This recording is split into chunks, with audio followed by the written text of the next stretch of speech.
सभी बच्चे कैसे हैं बेटा। सभी बच्चों को आज के क्लास में स्वागत करती हूँ। और आज के क्लास को स्टार्ट करने से पहले हम आज के सुविचार को देख लेते हैं, देखते हैं आज का सुविचार क्या है। और उसी के साथ आज के दिन की हम शुरुआत करेंगे, आज की क्लास की हम शुरुआत करेंगे। ओके, तो बच्चे क्या है आज का सुविचार। तो सुखी जीवन के लिए क्या बताया गया है। सुखी जीवन के लिए तीन बातें हमेशा याद रखना चाहिए हमें। क्या क्या बातें हैं वे। पहली बात तो ये कि बीते समय से हमें सीखना चाहिए कि बीते समय जो है, जो हमने जो कार्य किए हैं, कहीं पर हमें असफलता मिली है, सफलता मिली है, या कोई भी, सॉरी, कोई भी कार्य हो, तो हमें उस बीते हुए या पास्ट से हमें क्या करना चाहिए बेटा। हमें बातों को सीखना चाहिए। ओके। और दूसरी बात ये कि वर्तमान पर ध्यान लगाए। जो हमारा अभी का जो समय है, जो प्रेजेंट है हमारा, जो हम लोग अभी हैं, उसमें आप जो भी कार्य करते हो उस पर आप ध्यान लगाए या कंसंट्रेट करें।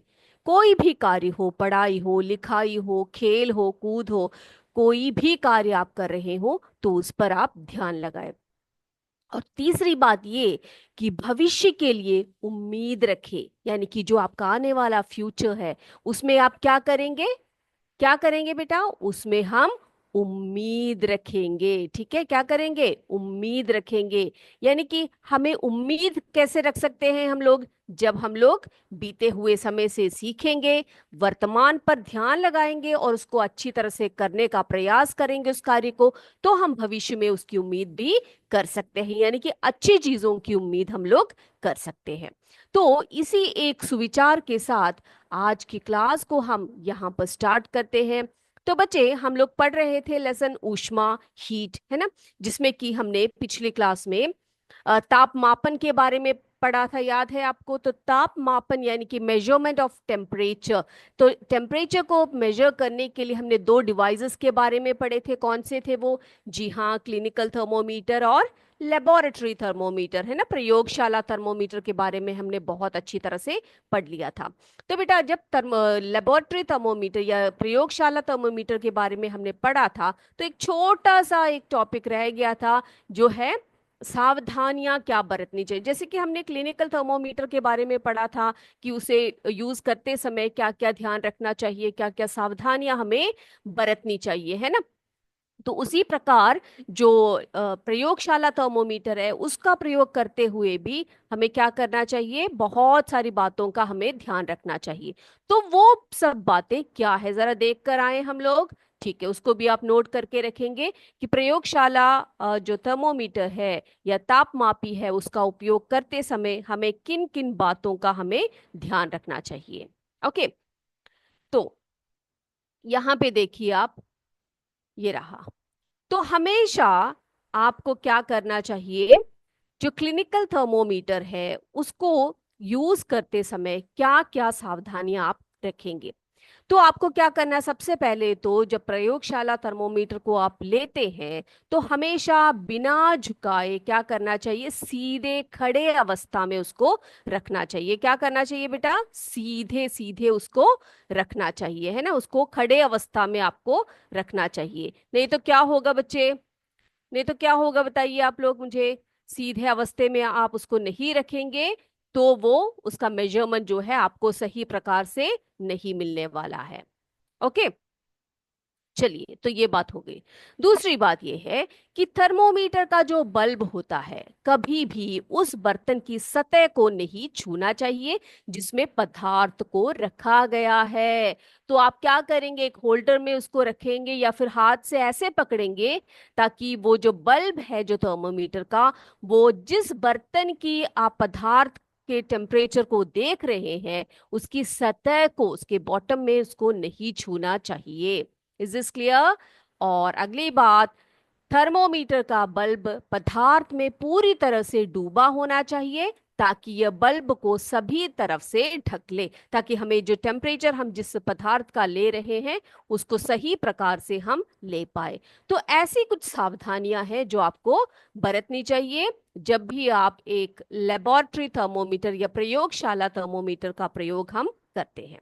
ओके, अब हम आते हैं आज के पॉइंट पर, आज के टॉपिक पर आते हैं बच्चे। तो हम पढ़ेंगे ऊष्मा का स्थानांतरण या ट्रांसफर ऑफ हीट।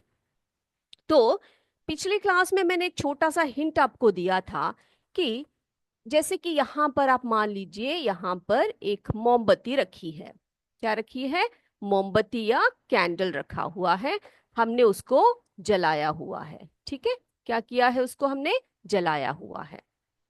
अब बेटा हम क्या करेंगे, थोड़ी दूर पर यानी कि इसके ऊपर की तरफ इसका जो फ्लेम आ रहा है, यहाँ पर हम लोग क्या करेंगे, एक रॉड को हम प्लेस करेंगे, ऐसे होल्ड करके रखेंगे इस रॉड को इस तरह से, ठीक है। इस तरह से हमने इसको पकड़ा हुआ है। ओके, ये क्या है? ये एक छड़ है या रॉड है? छड़ या रॉड। ओके, ये क्या है? Burning candle. आप लोगों ने ऐसे करके देखा है कभी? तो बच्चे हम क्या करेंगे, ऐसे थोड़ी देर इसको ऐसे पकड़ के रखेंगे तो आप क्या महसूस करोगे? पहले क्या होगा, ये जो कैंडल हमने जलाया है, जब हम इसके ऊपर को इस छड़ को लेकर आएंगे तो क्या होगा, वो छड़ धीरे धीरे धीरे करके गर्म हो जाएगी। और हम क्या करेंगे, हमने जहां पर पकड़ा हुआ है इस छड़ को, वहां तक ये गर्मी पहुंच जाएगी, है ना। तो ये क्या है, ये कैसे हुआ? ये ऐसे हुआ जिसको हम कहते हैं ऊष्मा का स्थानांतरण। यानी कि इस गरम कैंडल से, इसके फ्लेम से दूसरी एक वस्तु पर जब वो हीट का ट्रांसफर होता है, यानी कि हीट का चलन होता है, उसी को हम ऊष्मा का स्थानांतरण कहते हैं। क्या कहते हैं बेटा उसको? हम ऊष्मा का स्थानांतरण कहते हैं। उसके बाद क्या होता है, इस छड़ को हमने बाहर को प्लेस कर दिया, थोड़ी देर बाद वो छड़ जो है धीरे धीरे धीरे करके ठंडा हो जाएगा, है कि नहीं? वो ठंडा क्यों हो जाएगा? क्योंकि उसका जो हीट है वो उसके चारों तरफ फैल जाएगा, यानी कि उसके आसपास जो है वहां पर चला जाएगा। तो हीट क्या होता है बेटा, एक जगह से दूसरी जगह पर स्थानांतरित होती है, ठीक है। तो ऊष्मा को या गर्म वस्तु को, ठीक है, या ऐसे स्थान को, ऐसे स्थान से कहां पर ट्रांसफर करती है बेटा? ठंडे वस्तु या ठंडे स्थान पर इसका स्थानांतरण होता है, ठीक है। तो क्या लिखेंगे हम यहाँ पर? यहाँ पे हम लिखेंगे ऊष्मा का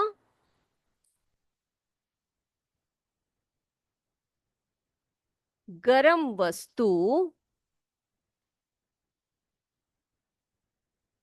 या स्थान, गर्म वस्तु या स्थान, ठीक है। गर्म वस्तु या स्थान से कहां पर जाता है ये ऊष्मा? कहां को जाती है? जी हाँ, कहां को जाती है बेटा? ये जाती है सीधे ठंडे वस्तु, ठीक है, ठंडी वस्तु या स्थान पर। ओके, तो इसी को क्या कहते हैं हम लोग? क्या कहते हैं? ऐसे ट्रांसफर को, ऐसे हीट के स्थानांतरण को ही हम क्या कहते हैं? ऊष्मा का स्थानांतरण। ओके। अब बच्चे आपके मन में एक सवाल आ रहा होगा कि यदि दो वस्तुओं का तापमान समान है, सोच लीजिए आप, ठीक है, दो वस्तुओं का समान जो है वो दो वस्तुओं का जो ताप है वो समान है, तो क्या ऊष्मा स्थानांतरित होगी? क्योंकि अभी अभी हमने देखा है कि ऊष्मा जो है कैसे जाती है, गर्म वस्तु से ठंडी वस्तु या ठंडे स्थान तक जाती है ना। तो आपके मन में तो ये सवाल जरूर आया होगा कि दो वस्तुएं अगर यहां पर, जैसे कि मान लीजिए यहां पर एक बर्तन है, ओके, या फिर कोई भी वस्तु है, आप सोच लीजिए ये ए वस्तु है और ये बी वस्तु है, ओके। अब इन दोनों का जो टेम्परेचर है, इन दोनों का टेम्परेचर जो है समान है मान लीजिए, या ताप जो है इन दोनों का समान है। ए और बी वस्तु है, यहाँ पर दो वस्तुएं रखी है। यहाँ पर देखिए बेटा, इसका टेम्परेचर मैं यहाँ पे लिखती हूँ, कितना लिखेंगे हम लोग यहाँ पर? 40 डिग्री सेल्सियस लिख देती हूँ। इसका भी जो टेम्परेचर है वो 40 डिग्री सेल्सियस है। अब बताइए बेटा, हमने तो पढ़ा है कि ऊष्मा जो है कहाँ को जाती है, गर्म वस्तु या गर्म स्थान से, ठंडी वस्तु या ठंडी स्थान पर। अब इन दोनों वस्तुओं की का जो टेम्परेचर है वो 40 डिग्री सेल्सियस है, इसका भी 40 डिग्री सेल्सियस है। तो क्या होगा? तो क्या ऊष्मा स्थानांतरित होगी? तो क्या होगा आपका आंसर बताइए, आप मुझे सोच के बताइए क्या होगा। हम कहेंगे नहीं, है ना? क्या कहेंगे? नहीं या नो कहेंगे। क्यों बच्चे? क्योंकि जब ये दोनों वस्तुओं के तापमान जो है समान है, ये एक दूसरे के संपर्क में आता है, तो ऊष्मा का आदान प्रदान यहां पर नहीं होगा। ओके, कुछ ऊर्जा जो है वो आगे पीछे जरूर होगी, लेकिन क्या नहीं होगा? ऊष्मा का आदान प्रदान नहीं होगा, क्योंकि इन दोनों वस्तुओं का जो टेम्परेचर है वो सेम होगा। ठीक है, तो यहां पर जो है ऊर्जा का शुद्ध स्थानांतरण क्या होगा बेटा? जीरो होगा। ट्रांसफर ऑफ हीट क्या होगा? क्या होगा? जीरो। ठीक है, जीरो होगा। Is this clear? ऊष्मा का स्थानांतरण यहां पर नहीं होगा। लेकिन सोचिए, आप यहां पर एक वस्तु रखी है जिसका टेम्परेचर मान लीजिए 35 डिग्री सेल्सियस है। ठीक है, और दूसरा यहां पर देखिए, यहां पर एक चीज रखी है जिसका टेम्परेचर जो है वो 15 डिग्री सेल्सियस है मेरा। ओके, अब देखो बेटा, अब बताइए आप मुझे, क्या यहां पर ऊष्मा का स्थानांतरण होगा? बताइए। जरूर होगा, क्योंकि इन दोनों वस्तुओं का जो है टेम्परेचर वो अलग अलग है, इसका ज्यादा है और इसका कम है। तो यहां पर जरूर जो है ऊष्मा का स्थानांतरण होगा। तो ये बात आपको क्लियरली याद रखना है कि ऊष्मा का स्थानांतरण, वो दो वस्तुएं जो एक ही समान के हैं यानी कि एक ही ताप के हैं, वहां पर ऊष्मा का स्थानांतरण नहीं होगा। Is this clear? तो ये बात तो आपको बिल्कुल क्लियर हो गई कि ऊष्मा का स्थानांतरण क्या है ना? चलिए, अब ऊष्मा का जो स्थानांतरण है वो कैसे होता है, कौन सी क्रियाओं से होता है, जरा देख ले हम लोग। चलिए, तो ऊष्मा का जो स्थानांतरण है वो तीन प्रक्रियाओं द्वारा होता है। कितनी प्रक्रियाओं द्वारा होता है बेटा? तीन प्रक्रियाओं द्वारा होता है। वो क्या क्या है? तो ऊष्मा के स्थानांतरण की जो तीन प्रक्रियाएं हैं वो कौन कौन सी है, हम यहां पे लिखेंगे। चलिए, पहला हम लिखेंगे चालन। क्या है? चालन। चालन, जिसको हम कंडक्शन कहते हैं। कंडक्शन। ओके। दूसरा जो प्रक्रिया है वो है संवहन। कौन सा है? संवहन। दूसरा प्रक्रिया है संवहन।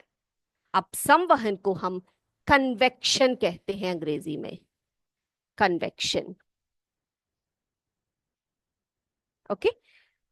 तीसरी एक प्रक्रिया है जिसको हम कहते हैं विकिरण। क्या कहते हैं? विकिरण। ओके बेटा, विकिरण। विकिरण को अंग्रेजी में क्या बोलते हैं बच्चे? रेडिएशन कहते हैं। ओके, तो ये तीन प्रक्रियाएं हैं जिसके द्वारा क्या होता है? ऊष्मा का क्या होता है? स्थानांतरण होता है। कौन कौन सी प्रक्रियाएं हैं वे? बताइए, जल्दी जल्दी से बोलिए, कौन कौन सी प्रक्रियाएं हैं? बिल्कुल सही, चालन, ठीक है, जिसे कंडक्शन कहते हैं, संवहन जिसको कन्वेक्शन कहते हैं, विकिरण जिसे हम रेडिएशन कहते हैं। अब इन तीनों में क्या डिफरेंस है वो हम डिटेल में पढ़ेंगे बेटा। तो एक बार ऐसी बता देती हूं आपको मैं। चालन जो होता है, ऊष्मा का स्थानांतरण दो वस्तुओं को सीधे सीधे संपर्क में आने पर होता है। ठीक है। अब संवहन या कन्वेक्शन जो होता है वो तरल या गैस की गति में होता है, यानी कि ऊष्मा का स्थानांतरण तरल यानी कि लिक्विड जो चीजें होती है या गैस होती है उसकी गति के कारण होती है कन्वेक्शन। ठीक है। अब रेडिएशन क्या है? रेडिएशन जो है ऊष्मा का जो है स्थानांतरण विद्युत चुंबकीय तरंगों जैसे कि इंफ्रारेड रेज वगैरह होते हैं उनके माध्यम से होता है। ठीक है, अब इसको धीरे धीरे से हम अच्छी तरह से पढ़ेंगे। सबसे पहला तो हम देखेंगे कि चालन क्या है या कंडक्शन क्या है। देखें हम लोग कि चालन क्या है। चलिए, तो बेटा चालन क्या है? चालन जो है ऊष्मा का स्थानांतरण की वो प्रक्रिया है जो ठोस पदार्थों में होती है। किसमें होती है ये? सॉलिड में होती है ना, सॉलिड्स जो होते हैं उनमें होती है, ठोस पदार्थों में होती है। ओके, तो हम कह सकते हैं ठोसों में चालन की प्रक्रिया होती है जिसके द्वारा ऊष्मा जो है एक सिरे से दूसरे सिरे तक स्थानांतरित होती है। अथवा चालन वो प्रक्रिया है जिसके द्वारा किसी ठोस में ऊष्मा को एक सिरे से दूसरे सिरे तक स्थानांतरित करती है। जैसे कि मैंने आपको बताया कि एक गर्म लोहा ऐसे रखा है, एक रॉड रखा हुआ है। ओके, इसको हमने इस एंड पे हमने गरम कर दिया, यहां पर हमने इसको गरम किया, यहां पर इसको गरम कर रहे हैं हम लोग।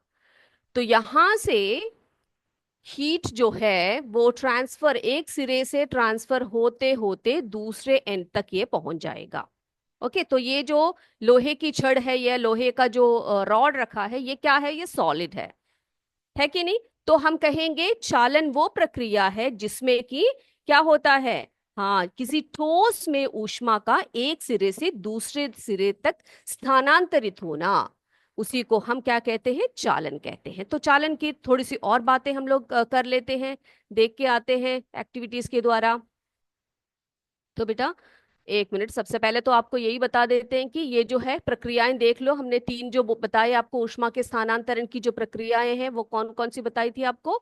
यस, कंडक्शन, कन्वेक्शन, रेडिएशन, है ना? तो ये तीनों आप भूलेंगे नहीं, चालन, संवहन, और क्या कहेंगे इसको हम? विकिरण, है ना, रेडिएशन को विकिरण कहेंगे। ये क्लियर है? चलिए और भी बातें जान लेते हैं चालन के बारे में।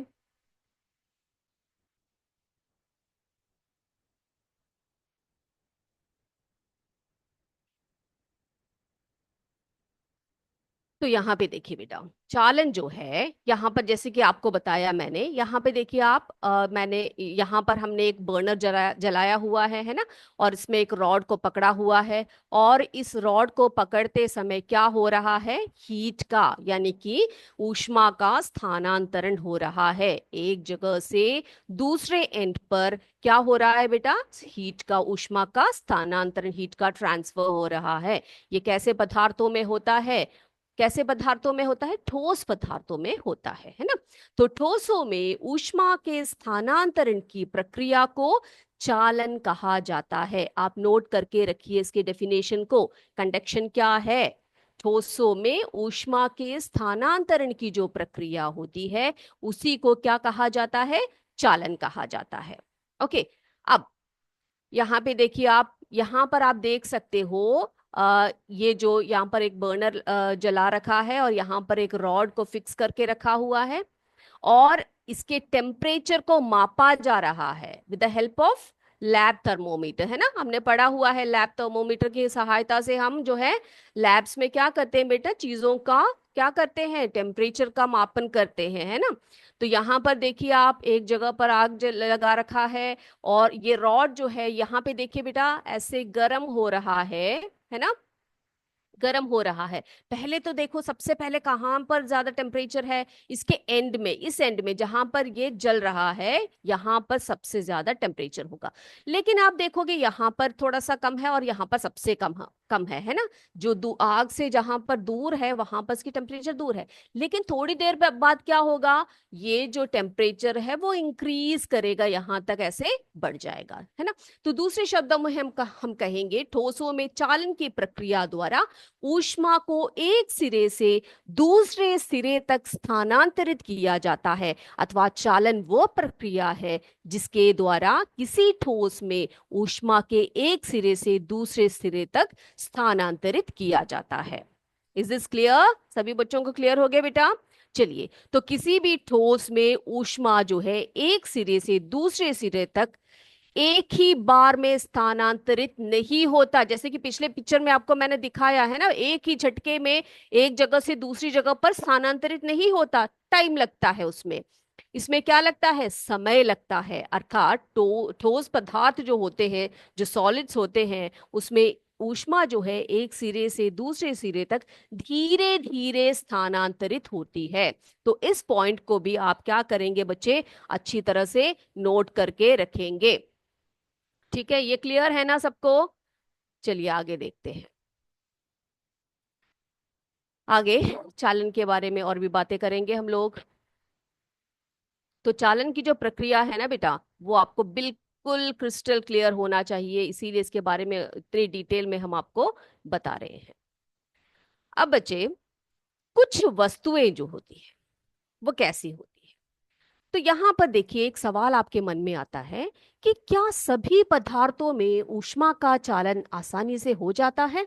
ठीक है, क्या क्वेश्चन है आपके दिमाग में कि सभी पदार्थों में जो है ऊष्मा का चालन आसानी से हो जाता है? आपने कहा, जैसे कि बच्चे बच्चे बोल सोचेंगे कि मैम आपने कहा कि जो है ठोस पदार्थों में, है ना, ठोस पदार्थों में जो है चालन की प्रक्रिया होती है, तो क्या सभी ठोस पदार्थों में ऊष्मा का चालन आसानी से हो जाता है ना? तो हमारा आंसर क्या होना चाहिए? क्या होना चाहिए बेटा? कुछ वस्तुओं में ऊष्मा का चालन, जो कुछ वस्तुएं जो है वो ऊष्मा का चालन कर सकती है, जबकि अन्य नहीं कर सकती। ओके, तो ये पॉइंट भी आपको याद रखना चाहिए कि कुछ वस्तुएं जो है ऊष्मा का चालन आसानी से कर सकती है, लेकिन कुछ वस्तुएं ऐसी होती हैं जो जल्दी से, आसानी से ऊष्मा का चालन नहीं कर सकती है। तो आपने देखा होगा अपने घर में, किचन में, अगर देखा है तो ओके है, अगर नहीं देखा तो आज ही जाकर देखिए बच्चे, कि आपकी मम्मी जो खाना पकाने के लिए जो पैन्स वगैरह यूज करती है, तो उसमें जो है धातु के बर्तन में प्लास्टिक या लकड़ी का हत्था लगा होता है। देखा है आपने? ऐसे इस प्रकार के हत्थे लगे होते हैं, हैंडल्स लगे होते हैं। तो आपको पता होना चाहिए ये जो हत्थे हैं ये क्यों लगाते हैं, क्यों लगाया जाता है बच्चे इसमें? ताकि उसमें जो है हीट का ट्रांसफर ना हो, और आपको पकड़ते समय क्या नहीं होना चाहिए, आपको हाथ, आपकी जो हाथ है वो गर्म नहीं होना चाहिए। ओके, लेकिन बिना हैंडल्स के, या फिर आप घर में जो किचन टॉवल्स यूज करते हैं ना बच्चे, उसको अगर आप यूज नहीं करेंगे, सीधे सीधे आप किसी गर्म बर्तन को पकड़ लेंगे, तो क्या होगा बताइए? आपका हाथ गर्म हो जाएगा, आपका हाथ जल उठेगा।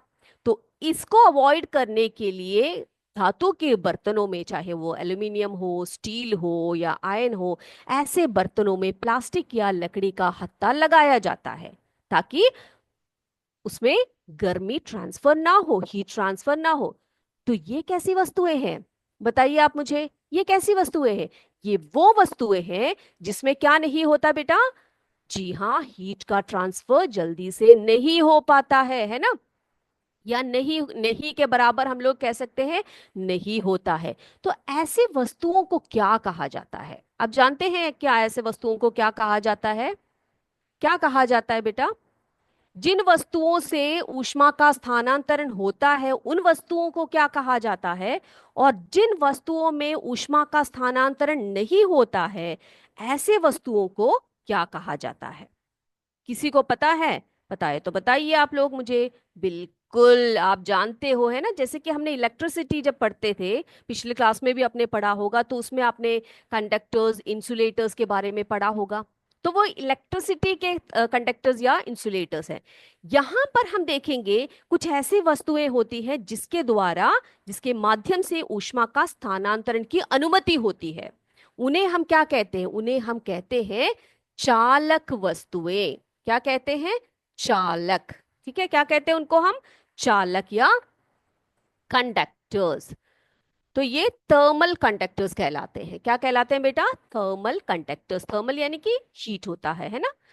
तो चालक यानी कि कंडक्टर्स। अब वो वस्तुएं जिनसे ऊष्मा का स्थानांतरण, जिनमें से ऊष्मा के स्थानांतरण की अनुमति नहीं है, ऐसे वस्तुओं को क्या कहा जाता है? ऐसे वस्तुओं को कुचालक कहा जाता है। क्या कहा जाता है बेटा?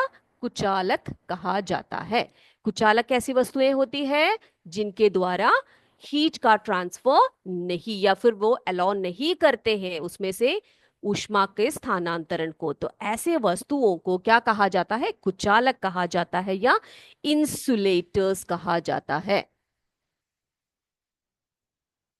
तो बेटा पिछले क्लास में जब सॉरी पिछले जो आपके कक्षा में आपने इलेक्ट्रिसिटी के कंडक्टर्स और इलेक्ट्रिसिटी के जो इंसुलेटर्स हैं उनके बारे में तो पढ़ा होगा। वो यानी कि इलेक्ट्रिसिटी में जब वो वस्तुएं ऐसी होती हैं जिनके द्वारा इलेक्ट्रिसिटी को पास किया जाता है उनको हम कंडक्टर्स कहते हैं। और जिसके द्वारा इलेक्ट्रिसिटी का रोध होता है यानी कि उसको रोका जाता है, वैसे वस्तुओं को हम क्या कहते हैं? इंसुलेटर्स कहते हैं, है ना। इसी प्रकार से हीट का यानी कि ऊष्मा का चालन भी जिन वस्तुओं द्वारा होता है उनको हम चालक कहते हैं, कंडक्टर्स कहते हैं। और जिनके द्वारा नहीं होता उन्हें हम कुचालक कहते हैं, ऊष्मा रोधी कहते हैं, उसे हम इंसुलेटर्स कहते हैं। ओके, चलिए देखते हैं।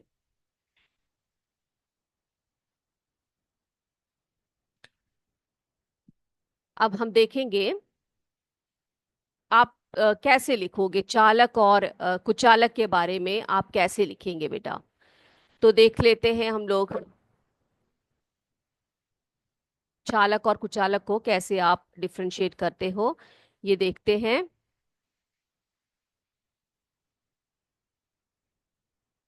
एक मिनट। यस। तो चालक और इंसुलेटर्स या कुचालक, कंडक्टर्स एंड इंसुलेटर, ठीक है।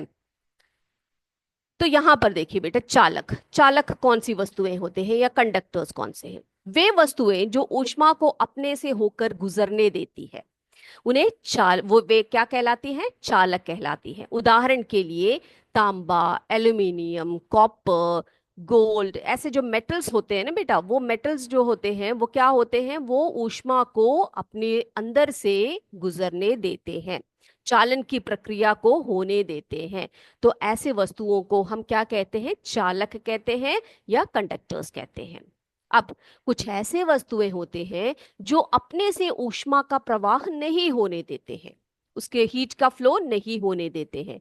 तो ऐसे वस्तुओं को हम इंसुलेटर कहते हैं। उदाहरण के लिए लकड़ी या प्लास्टिक, क्या कहते हैं बेटा?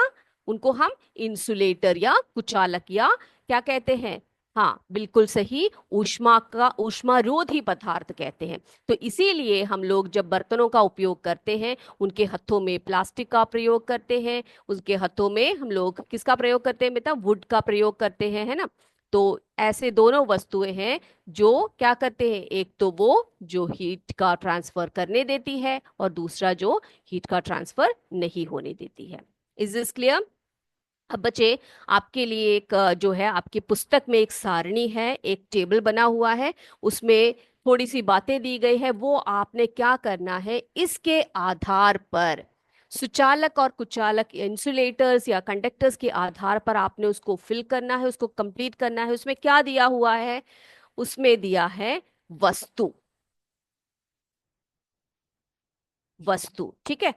अब कैसी कोई भी एक वस्तु लीजिए, थोड़े से आप वस्तुओं को इकट्ठा कीजिए, एक दो तीन करके। ओके, फिर क्या करेंगे? वो पदार्थ किस वस्तु की बनी हुई है, जिस वस्तु को आपने सेलेक्ट किया है, जिस चीज को आपने सेलेक्ट किया है, वो पदार्थ जिसकी वस्तु